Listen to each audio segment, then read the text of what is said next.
1월 18일 월요일입니다. 오늘 새벽 우리에게 주시는 하나님의 말씀은 사도행전 4장 32절에서 37절까지의 말씀입니다. 믿는 무리가 한 마음과 한 뜻이 되어 모든 물건을 서로 통용하고 자기 재물을 조금이라도 자기 것이라 하는 이가 하나도 없더라.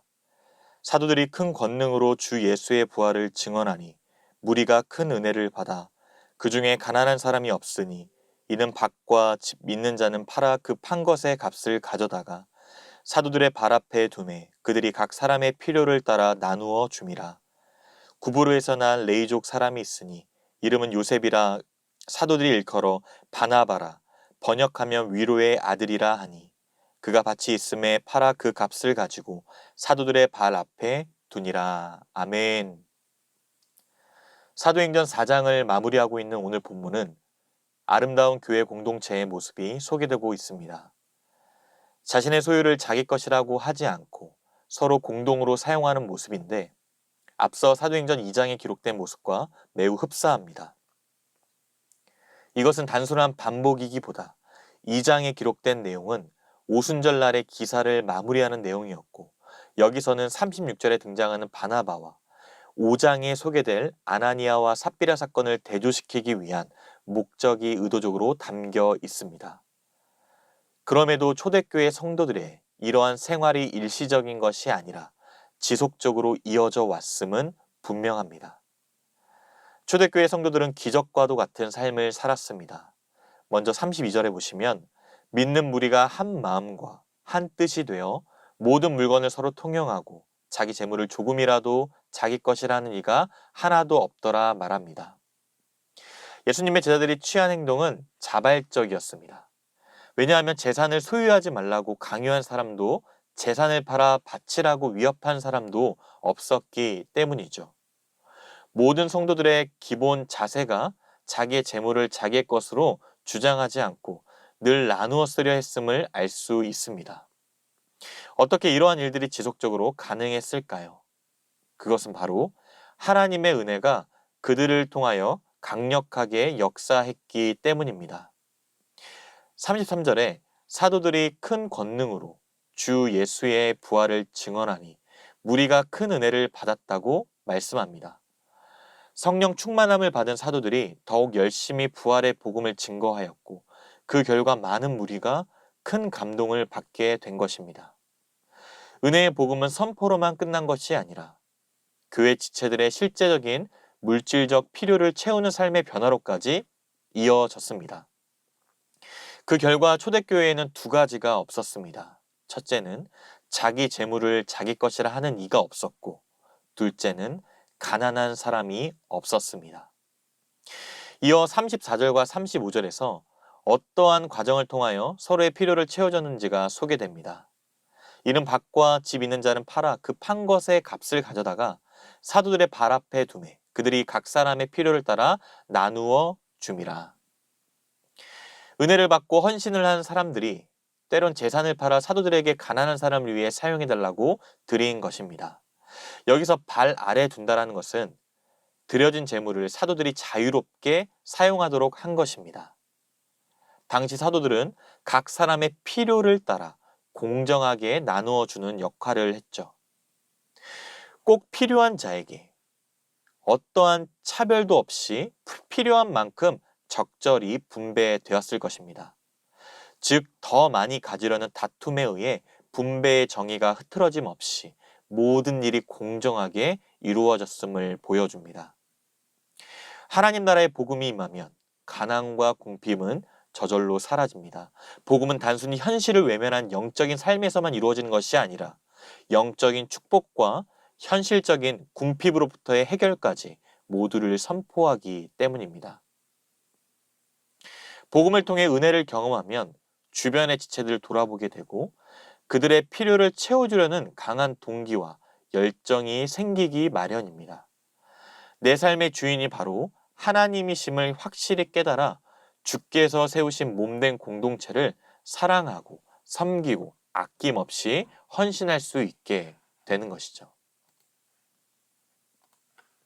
지금까지 초대교회 성도들이 박해와 어려움 가운데서도 자신의 것을 유무상통하는 아름다운 모습을 살펴보았습니다. 그리고 이어지는 마지막 36절과 37절에서 이러한 초대교회의 대표적인 모습으로 구제의 선행의 모범을 보인 인물이 소개됩니다. 그는 바로 바나바입니다. 바나바의 본명은 요셉이고 바나바는 사도들이 붙여준 별명으로서 그 문자적 의미는 위로의 아들입니다. 그는 물질에 대한 헌신뿐만 아니라 바울과 함께 예루살렘 총회에 참석했고 바울과 동역한 것으로 보아서 영적 지도자로서도 상당한 영향력을 가졌던 것으로 보입니다.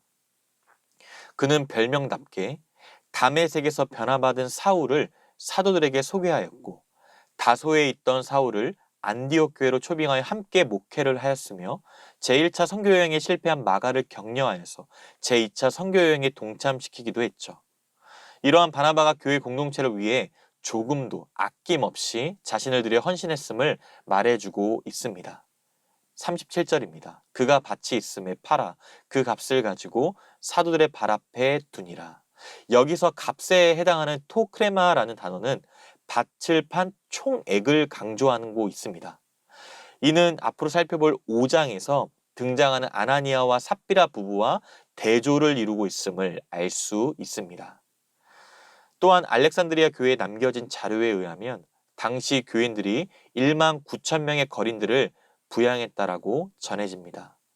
이는 초대교회 성도들이 교회 앞에 아낌없이 내어놓은 물질을 사용하여서 얼마나 가난한 이웃들의 많은 사람들의 구제에 힘을 썼는지를 잘 보여주고 있습니다. 사랑하는 성도 여러분, 초대교회는 당시 가장 큰 세력인 사내들인의 대적과 위협에 직면하여 기도했습니다. 강력한 대적들의 핍박과 위협에 직면한 초대교회가 기도를 통해 응답받은 것은 성령의 충만함이었고 더욱 담대히 하나님의 말씀을 전하게 되었습니다. 초대교회의 이러한 공동체의 모습은 어떻게 탄생할 수 있었을까요? 그것은 초대교회가 한 마음과 한 뜻이 되었기 때문입니다. 나중에 사도 바울이 에베소서를 통해서 이것을 설명하는데 바로 예수 그리스도의 십자가의 은혜로 한 성령을 받아 한 몸이 되었음을 기록합니다. 또한 우리가 주목해야 할 것은 오늘 33절에서 주 예수의 부활을 증언하니 무리가 큰 은혜를 받아 밭과 집 있는 자가 그것을 팔아 그 판 것의 값을 사도들의 발 앞에 두고 각 사람의 필요를 따라 나눠줄 수 있었다라는 점입니다. 주 예수 그리스도의 부활은 구원의 큰 은혜와 또 부활 소망을 가지게 하였습니다. 그렇기 때문에 은혜 가운데 부활을 소망하면서 자신이 가진 것들을 다른 사람들에게 줄 수 있었던 것입니다. 이러한 교회의 모습이 오늘날 우리 모두에게도 있기를 원합니다. 복음을 증거할 뿐 아니라 성령의 충만한 역사로 복음에 합당한 삶이 되시기를 바랍니다. 예수 그리스도의 십자가와 그 부활이 기초가 되어서 우리의 모든 삶에서부터 물질의 사용에서부터 다시 한번 새로워지고 바뀌어지는 은혜의 역사와 순종이 있기를 주님의 이름으로 축복합니다. 기도하겠습니다. 하나님 아버지 은혜와 사랑을 감사드립니다. 오늘 초대교회 성도들처럼 생명의 복음을 통해 한마음 한뜻이 되어 은혜 받은 자의 합당한 삶으로 다른 이들의 필요를 채울 수 있게 하여 주시옵소서. 어려울 때일수록 주의를 돌아볼 수 있는 넉넉한 마음을 허락하여 주시고 사랑의 열매를 온전히 맺도록 인도하여 주시옵소서. 날마다 성령의 인도하심을 따라 복음을 담대하게 전할 뿐만 아니라 우리의 삶을 나누는 아름다운 공동체, 교회가 되기를 원합니다. 삶의 모든 영역에서 은혜의 역사를 통해 새롭게 변화되어 그리스도의 향기를 전파하는 우리 모두의 삶이 되게 하여 주시옵소서. 오늘 이 하루의 삶도 구원받은 백성으로 성령 충만한 삶 살게 하옵소서. 감사드리며 살아계신 예수 그리스도의 이름으로 기도드리옵나이다. 아멘. 개인적으로 기도하실 때 오늘 주신 말씀을 붙들고 기도하시고 주간 기도 제목을 따라 부상과 민족과 한 주간의 승리를 위해 기도하겠습니다. 나라와 민족, 부상과 한국교회의 영적 부흥을 위하여 그리고 말씀과 기도로 승리하는 이번 한 주간이 될 수 있도록 마지막으로 코로나19 신부상교회 공동 기도문으로 함께 기도하겠습니다.